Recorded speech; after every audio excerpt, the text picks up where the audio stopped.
کہ کسی بھی بیچارہ غریب مزدور جس کو سارا وقت مشکل پڑی ہوتی ہے کہ میں اپنے گھر میں جا کے تو میں اپنے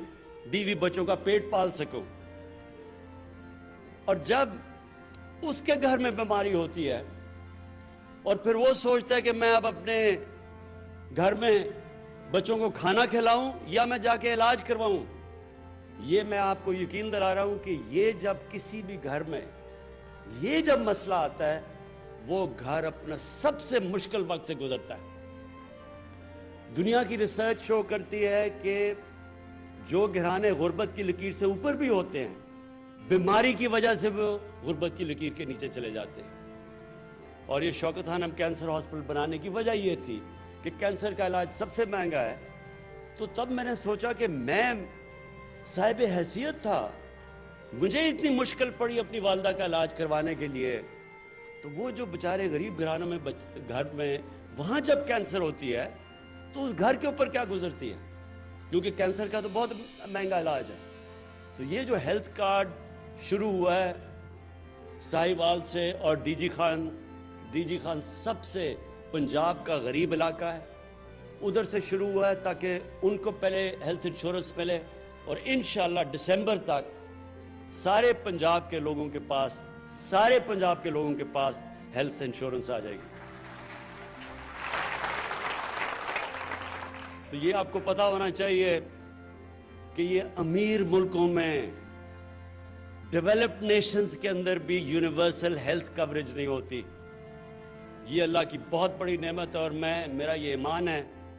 کہ جو ہمارا ملک بنا تھا اسلامی فلاحی ریاست، وہ اس ویژن کی طرف اب جا رہا ہے کہ عام آدمی کا سب سے پہلے علاج، اس کے بعد تعلیم۔ اب پورا زور دینا تعلیم کے اوپر ہم نے، اور تعلیم سی ایم صاحب اس کے اوپر ہم نے خاص توجہ دینی ہے کہ جو عام آدمی سرکاری اسکولوں میں جس طرح کی تعلیم مل رہی ہے اس کو کیسے اپ گریڈ کرنا ہے۔ ہم نے فیصلہ کر لیا ہے کہ ہم ایک کورس سلیبس پاکستان میں لے کے آئیں گے۔ یہ اپریل میں جو فیڈرل گورنمنٹ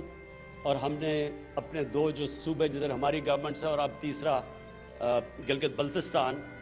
ہماری پوری کوشش ہوگی کہ ایک کورس سلیبس سب کے لیے ہو،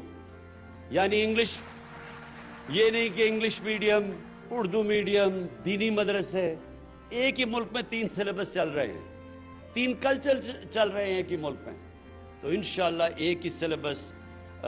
کورس سلیبس سارے ملک میں اپریل سے شروع ہوگا۔ اس سے سب سے فائدہ ہوگا غریب گھرانے کے بچوں کو، اسکول کے بچوں کو اوپر آنے کے لیے ان کو موقع ملے گا۔ ابھی یہ موقع ہی نہیں مل سکتا کیونکہ ان کو وہ تعلیم ملتی ہے کہ وہ اوپر ہی نہیں آ سکتے، تو یہ دوسری ہماری کوشش ہے۔ اور یہ جو ثانیہ نشتر نے احساس پروگرام کی آپ کو جو چیزیں بتائیں، میں آپ کو سمجھانا چاہتا ہوں کہ احساس پروگرام ہے کیا۔ دیکھیں، ہر ملک میں ایک لفظ انگریزی میں استعمال کرتے ہیں سیفٹی نیٹ، کہ جو نچلا طبقہ ہے اس کے لیے، غریب لوگوں کے لیے، ہر ایک جو فلاحی ریاست ہے، مثلا ڈینمارک ہے، سویڈن ہے، ناروے، یورپ کے اندر بھی زیادہ تر ملکوں میں، انگلینڈ کے اندر ایک سیفٹی نیٹ ہوتا ہے کہ غریب آدمی اگر بیمار ہوتا ہے تو اس کو مفت علاج کی سہولت ہو۔ دوسرا کہ وہ بچوں کو تعلیم دے سکے،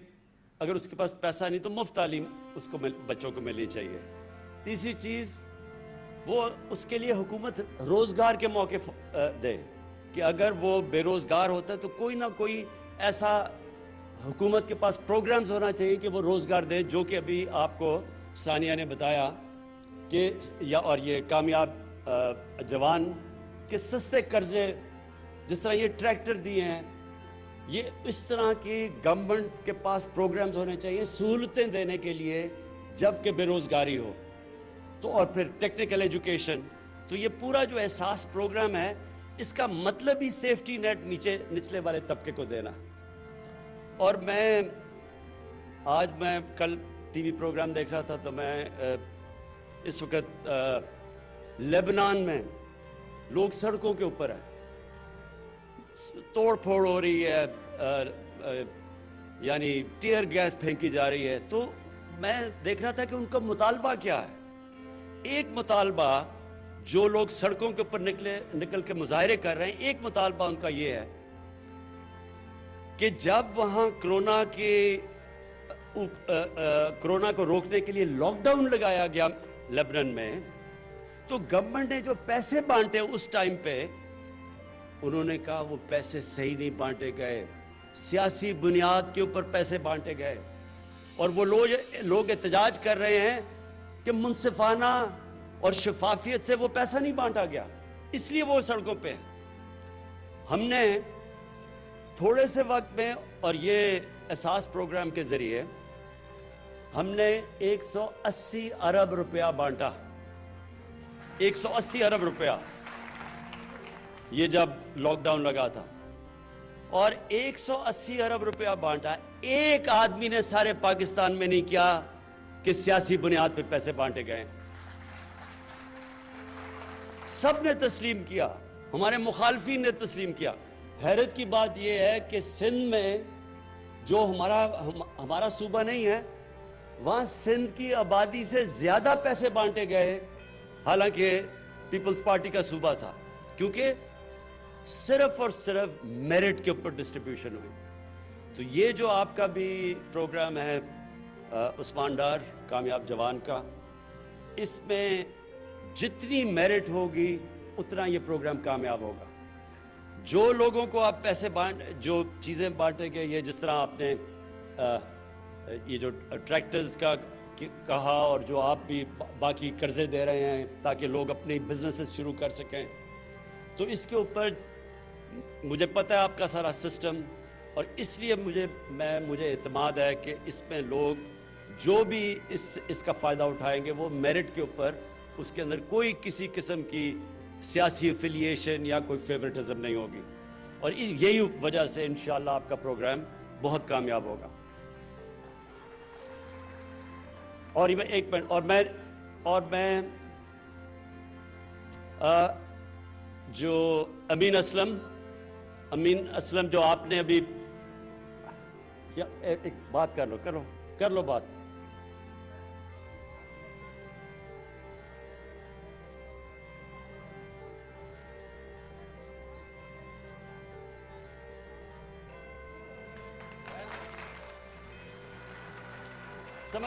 سمجھ گیا،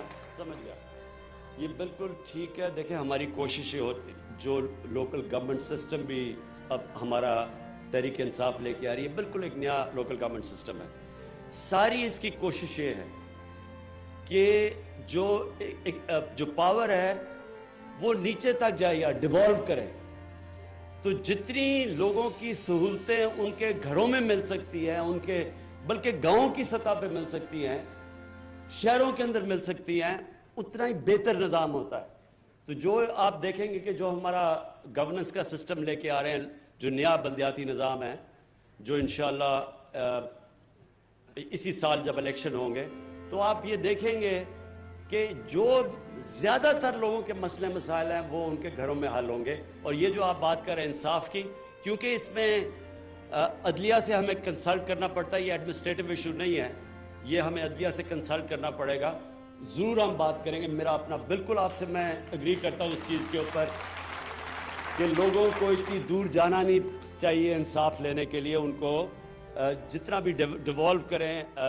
ہائی کورٹس تو اتنا فائدہ ہوگا۔ اور جو میں اب جو تیسری چیز پہ آنا چاہتا ہوں، امین اسلم نے جو بھی آپ سے باتیں کی، یہ بھی بہت اہم باتیں ہیں۔ پاکستان میں ہم نے کبھی ان چیزوں کے اوپر توجہ ہی نہیں دی، ماحولیات کسی نے پرواہ ہی نہیں کی۔ میں جب چھوٹا سا تھا تو میں یہ چیچاوتی کے جو بڑا جنگل ہوتا تھا، یہاں میرے ماموں شکار پہ مجھے لایا کرتے تھے جب میں 8-9 سال کا تھا، مجھے تب سے یاد ہے بڑا گھنا جنگل تھا۔ آہستہ آہستہ سارے جنگل ہی ختم ہو گئے، بڑے بڑے جنگل تھے، بڑے بڑے درخت تھے، ٹمبر مافیا نے وہ چھانگا مانگا کا جنگل، اس میں سارے بڑے درخت چلے گئے، یہ دپال پور میں جنگل تھا وہ گیا، میاں والی میں بہت بڑا جنگل تھا کندیاں، وہ ختم ہو گیا۔ تو اب جو ہم کوشش کر رہے ہیں کہ ہم اب پھر سے پاکستان میں جنگلات اپنے اگا رہے ہیں، اور اس کے علاوہ پوری طرح ایک ریفارسٹیشن، یعنی ایک جو 10 ارب 10 بلین ٹری سونامی، یہ اب انٹرنیشنل پروگرام اکنالج کیا جا رہا ہے۔ اس کے اوپر اب ہم ہر جگہ، پہلے تو وہ سارے جنگل ان کے اوپر قبضے ہوئے تھے، تو وہ قبضہ کا تو آپ کو پھر سے میں نے کہہ دیا کہ عثمان بزدار نے تو جہاد کر دیے قبضہ کے اوپر، تو انشاءاللہ جنگلات کے بھی سارے قبضے چھڑائیں گے۔ اور اس کے بعد ایک بس تو امین اسلم، ایک تو یہ بڑا زبردست آئیڈیا ہے کہ ہم پہلے جو سیوریج کو ویسٹ واٹر ٹریٹمنٹ پلانٹ بنائیں گے، جو کہ آج جس کی میں نے انوگریشن کی ہے، کہ یہاں یہ جو گندا پانی ہم اپنے دریاؤں میں پھینک دیتے ہیں، ہمارے وہ نیچے جا کے گراؤنڈ واٹر میں مل جاتا ہے، کسی نے آج تک پرواہ نہیں کی۔ ایک پاکستان کا بنایا ہوا ویسٹ واٹر ٹریٹمنٹ پلانٹ، وہ جو جس کی میں نے آج انوگریشن کی ہے، جو کہ 4 ارب کا امپورٹ کریں تو بنتا ہے، جو 40 کروڑ کا یہاں لوکلی بنا ہوا ہے، اور یہ انشاءاللہ ہم نے سارے پاکستان کی ڈسٹرکٹس میں لے کے جانا ہے۔ اس سے فائدہ کیا ہوگا؟ اس سے کیونکہ پانی کا آگے جا کے مسئلے آ رہے ہیں پاکستان میں، ابھی بھی آ رہے ہیں، تو وہ جو پانی ہے اس کو ٹریٹ کر کے، اور وہ جو پانی ٹریٹ کر دیں گے، وہ پھر اسے جنگلوں کے اندر، جنگل اگانے کے اندر وہ پانی کو استعمال کریں گے، تو وہ پانی بھی گراؤنڈ واٹر یا ہمارا جو پینے کا پانی اسے متاثر نہیں کرے گا، اور اس پانی سے ٹریٹ کر کے تو اس کو ہم اپنے جو جنگلات اب ہم پوری طرح کیمپین کرنے لگے ہیں، یہ جو جنگل آپ کے تباہ ہو گئے ان کو اگانے کے لیے اس پانی کو استعمال کریں گے۔ ساتھ ساتھ جو امین اسلم نے بات دوسری بھی کی کہ یہ بڑا افسوسناک ہے کہ سارے باہر سے کولا امپورٹ کرتے ہیں، وہ سارا کولا ادھر سے ٹرین میں آتا ہے ساہیوال تک۔ اصولوں تو یہ پلانٹ اگر بنانا ہی تھا کولے کے اوپر پاور پلانٹ، تو یہ سمندر کے پاس بناتے تاکہ اتنی دور کولا لانا نہ پڑتا، لیکن اس کے ہم جو سٹڈی کر رہے ہیں، بڑے برے ماحولیات کے اوپر اثرات ہیں، تو اس کے اوپر بھی آگے اسٹریٹجی بنا رہے ہیں۔ لیکن کوشش اب یہ ہے کہ یہاں ریفارسٹیشن بہت زیادہ آپ کے درخت اگائے جائیں تاکہ وہ آپ کی ماحول کو، آپ کی پولوشن لیولز کم کریں۔ جو آخر میں سب سے امپورٹنٹ چیز ہے آپ کے لیے، دیکھیں ساہیوال کے لوگوں کے لیے جو سب سے امپورٹنٹ چیز ہے، مجھے پتہ ہے آپ کو آپ نے یہ سڑک کی بات کی، میں نے ان کو کہا کہ اس کی پوری فیزیبلٹی ہمیں دیں، کیونکہ میں ایسے تو نہیں کہہ سکتا، مجھے تو نہیں پتہ ابھی تک جتنے زیادہ آپ نے اناؤنس کر دیے ہیں،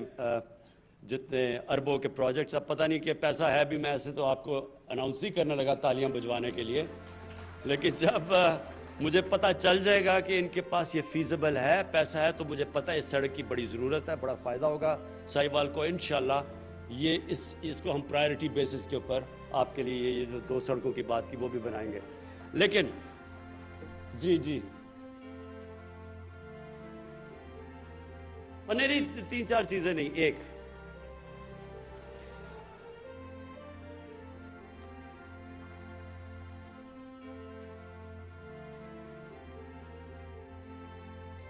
تین چار چیزوں کے لیے ٹائم نہیں ہے، ایک ہوتی تو میں سن لیتا۔ اچھا سنیں بس ایک منٹ سنیں۔ دیکھیں جی، آخر میں امپورٹنٹ یہ ہے کہ جو آپ نے بڑی زبردست بات کی کہ یہاں انڈسٹریل اسٹیٹ بنانی ہے آپ کے لیے، اصل روزگار نوجوانوں کو انڈسٹریل اسٹیٹ سے ملے گا۔ اس وقت پاکستان کو ہم بڑی دیر کے بعد انڈسٹریلائز کرنے کی کوشش کر رہے ہیں۔ اللہ کا کرم ہے کہ ہماری پالیسیز کی وجہ سے آج فیصل آباد میں، گجرانوالہ میں، سیالکوٹ کے اندر اس وقت ٹیکسٹائل کے لیے، ٹیکسٹائل فیکٹریوں کو ورکر نہیں مل رہے، مزدور نہیں مل رہے۔ ساری ٹیکسٹائل ہماری انڈسٹری اس وقت چل پڑی ہے، ہماری کنسٹرکشن انڈسٹری انشاءاللہ اٹھ گئی ہے۔ تو ہماری اب کوشش یہ ہے کہ انڈسٹریلائز، اور آپ کے لیے، اس علاقے کے لیے وہ انڈسٹری جو ایگرو بیسڈ ہے، اس کے اوپر اب ہم پورا کام کر رہے ہیں کہ آپ کی انڈسٹریل اسٹیٹ پوری ڈیولپ کریں۔ اس کے لیے ہم پورا کام کر رہے ہیں، زمین کا بھی ہم نے نشاندہی کر لی ہے، اور انشاءاللہ جو ٹرانسفارمیشن آئے گی فیصل آباد کی، وہ اصل میں جب آپ کی انڈسٹریل اسٹیٹ کام کرنا شروع کرے۔ میں اور ایگریکلچر اور زراعت کے لیے میں یہ کہنا چاہتا ہوں کہ ایک بڑی پالیسی لے کے آ رہے ہیں ہم، ایک لانگ ٹرم پالیسی پہلی دفعہ، کیونکہ اس وقت ہم نے اپنی جو اصل چیز اس کو اٹھانی چاہیے تھی پاکستان میں، زراعت، اس کے اوپر توجہ ہی نہیں دی، نہ اس کے اوپر کوئی ریسرچ کی ہے۔ لیکن ہماری اس وقت خوش قسمتی یہ ہے کہ چائنا کے ساتھ اکنامک جو ہمارا سی پیک کا جو ان کے ساتھ اگریمنٹ یا سی پیک کے اندر اگریمنٹس چل رہی ہیں، اس کے اندر ہم نے اب ایگریکلچر کو، اپنی زراعت کو شامل کر لیا ہے۔ تو چائنا سے یہ سمجھنا چاہیے کہ ان کی ریسرچ ہمارے سے بہت آگے نکل چکی ہے سیڈ ڈیولپمنٹ میں، لیکن خاص طور پہ لائف سٹاک، کیونکہ ساہیوال مشہور ہے، اپنی ساہیوال کی گائے مشہور ہے ہر جگہ، لیکن آپ کو پتہ ہونا چاہیے کہ جو چائنا کے اندر جو ان کی گائے دودھ دیتی ہے وہ 6 گنا زیادہ ہے پاکستان سے۔ تو یہ سوچ لیں کہ ہم اگر ساہیوال کے اندر ہی یہیں شروع کر دیں، اپنی گائے کی کوالٹی امپروو کرنی شروع کر دیں، اور ہمیں پورا مدد کرنے کے لیے تیار ہے چائنا، تو آپ سوچ لیں کہ یہاں دودھ کی پروڈکشن کدھر پہنچ سکتی ہے۔ اور پھر دوسرا جو ہماری جو زراعت کے اندر جو چائنا کے اندر پروڈکشن ہے، ان کی جو پیداوار ہے گندم میں، باقی جو ان کی کراپس ہے، وہ ہمارے سے کئی گنا زیادہ ہے۔ تو ہم نے اب پوری ٹیکنالوجی کی طرف جانا ہے اور پوری توجہ دینی ہے کہ اپنی زراعت کو ہم اٹھائیں، کیونکہ 60s کے بعد جب وہ میکسی پاک آئی تھی اور ریولوشن آئی تھی ہماری زراعت کے اندر، اس کے بعد کبھی بھی توجہ نہیں دی گئی۔ تو ایک طرف آپ کے لیے انڈسٹریل اسٹیٹ بنا رہے ہیں، دوسری طرف انشاءاللہ اپنی زراعت کے اوپر پورا زور لگائیں گے، اور انشاءاللہ ساہیوال وہ جگہ ہے، میں ویسے آپ کو آخر میں بات کر دوں، ساہیوال وہ جگہ ہے جو میں اپنی زندگی کا پہلا ریپریزنٹیٹیو کرکٹ میچ 16 سال کی عمر میں ساہیوال میں کھیلا تھا۔ شکریہ۔